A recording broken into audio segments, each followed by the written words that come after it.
The lust of angels. It is clear that blessed angels cannot sin. So, among the children of God, it could only be the fallen angels who could commit such an action. But there's a problem. Can a disembodied spirit feel the passion of lust? The answer is no. Sexual attraction is only possible between corporeal beings, since it is something biological. A demon cannot feel hungry, thirsty, or sleepy. Now, the degradation of these spiritual beings led them to wonder what sexual pleasure would feel like. They made an effort to look at men and women with that carnal vision. I have said that a demon cannot feel hunger or thirst, but it can feel spiritual hunger and spiritual thirst. It can feel a fire that burns it, but that fire is not bodily. In this way, the demon, eternally hungry for pleasure, eternally dissatisfied, did his best to imagine what that pleasure would feel like. But that was like the effort of a man blind from birth to imagine colors. There are also old people who already, biologically speaking, do not feel the slightest sexual impulse. Their body does not react in any way to any stimulus.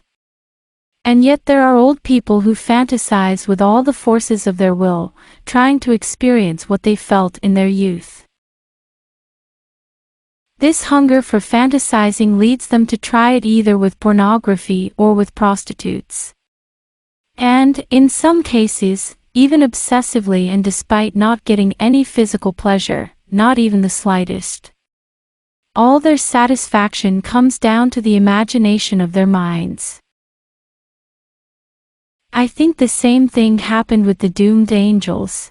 The Genesis text focuses only on women, because they will be the ones who will give birth to those Nephilim. But the effort on the part of the fallen angels to indulge in lust undoubtedly applied to men and women alike. At one point, the reprobate angels stepped forward. They showed themselves with a human aspect, tangible. They no longer just imagined, but also had sexual contact with humans. How did God allow such a thing? If now the demons appeared in the form of beautiful women to young boys, surely many would fall and have sexual contact with them. God knows how great the sexual drive is in young boys. If this ability of demons were not restricted, that sin of Genesis would have been repeated in all ages, and many would have continued to be born as a result of such unions. Without a doubt, both then and now, God limited the power of demons. We have never heard again that the fruit of these unions was produced, although there are satanic groups that would want and seek to cause such unions to obtain a child of the devil. It is reasonable to think that after the flood there was never again the fruit of such unions, because God did not allow it. And I think that, in the antediluvian times, such a tremendous transgression of the natural order happened because there were humans who invoked demons. The culmination of that satanic path was those unions, and from those unions those children were born. But there must have been few children born like this, because they were so renowned. They are heroes among all other normal humans. Later, they were few. The Bible never speaks, from this passage, of two humanities.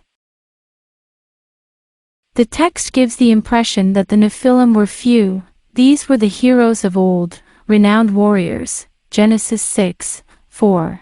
How an angelic spirit can feel lust seems to me to be answered. Or, at least, I expose how things could have been. Whether I am wrong or not in my explanation, what is clear is that the sacred text cannot be wrong. Any explanation we seek must start from the fact that no verse in the Bible contains the slightest error. But if an angelic spirit does not have a body, how can it procreate? In the Middle Ages, theology made it quite clear that a spirit does not even have a subtle body. Medieval authors were familiar with this passage from Genesis.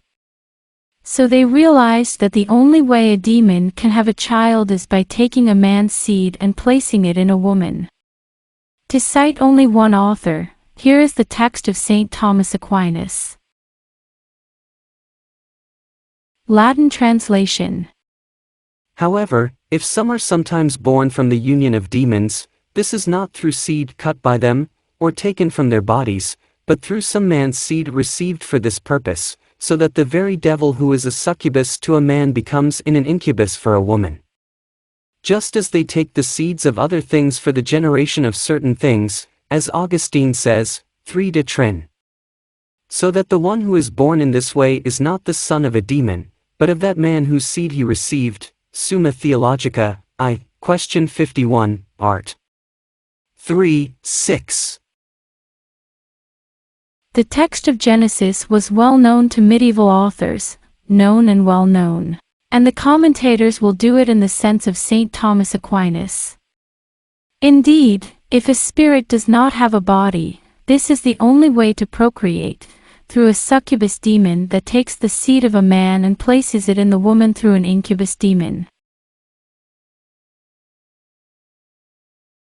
The human appearance. In dealing with this topic, let's remember that there are various apparitions of angels in human form. When the 3 angels appear to Abraham near Mamre, they do so in human form. He looked up and saw 3 men who were near him. Genesis 18:2. But it was not only the appearance, they were tangible because he orders to bring water to wash their feet. Gen 18:4, and then they eat.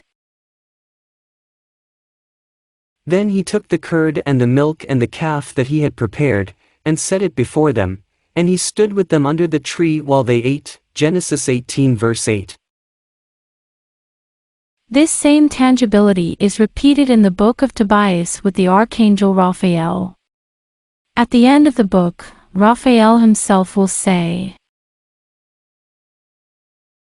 Although you were seeing me, I didn't really eat or drink anything, but what you saw was a vision, appearance. Tobias 12:19.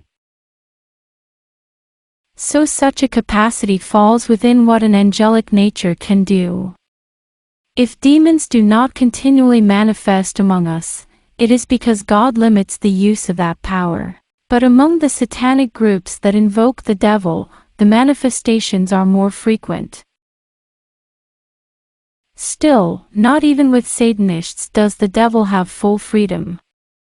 For God does not want even they to be totally fascinated by the power of the evil one. One thing that the Genesis text does not say, but that we can assume, is that these demons appeared in human form but that the men and women knew that they were angelic spirits. Such a major breach of the natural order could not occur without the authors knowing it. Either there was something in their appearance that denoted their origin, or they appeared in the context of esoteric invocations.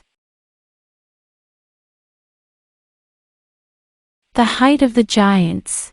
When the Hebrews arrive in the Promised Land, some spies are sent to see what that region is like.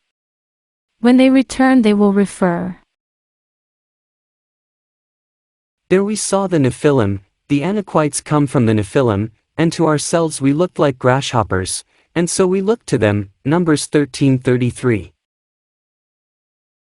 Of course, the size they refer to is a mere exaggeration typical of Oriental language.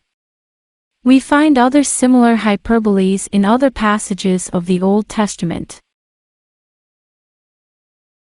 The people of Israel encamped in front of them like 2 small herds of goats, while the Arameans filled the country. 1 Kings 20 verse 27.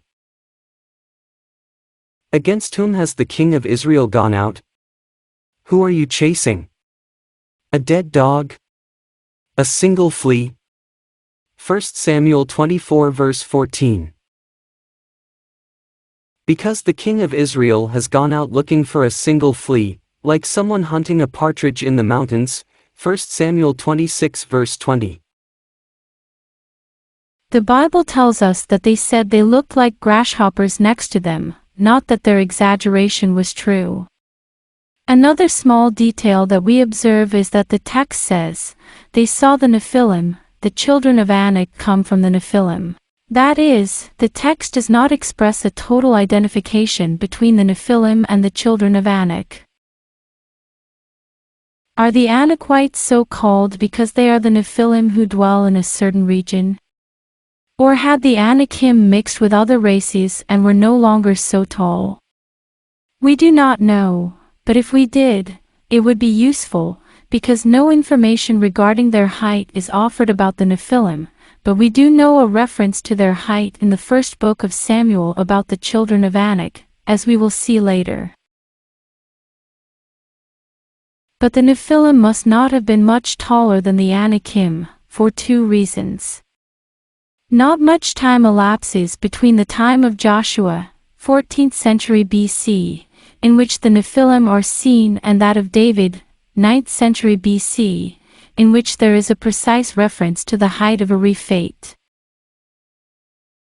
There are biological limits, as will be explained later, to how tall a human being can be. Who was Anak? There is a giant named Anak at the time of the conquest of Canaan, Joshua 15 verses 13 to 14. Text that I will analyze later. When rewriting these texts, one or more generations later, did they refer to the giants as sons of Anak? It is perfectly possible. The other possibility that I dare to suggest is that they were called that way as a distorted version of the sons of Enoch, since in the book of Enoch those giants were spoken of in detail. For this hypothesis to be possible at that time, the content of that book should exist, at least, in the form of an oral chronicle, although it had not yet been passed on to its final written form. So they are called Enaquitas, or because a later name is applied to them, or because the saga of what would be known as the Book of Enoch already existed.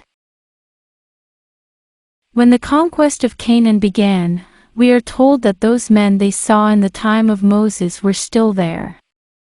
And he gives them another way of naming them, the Rephaim, which means the terrible.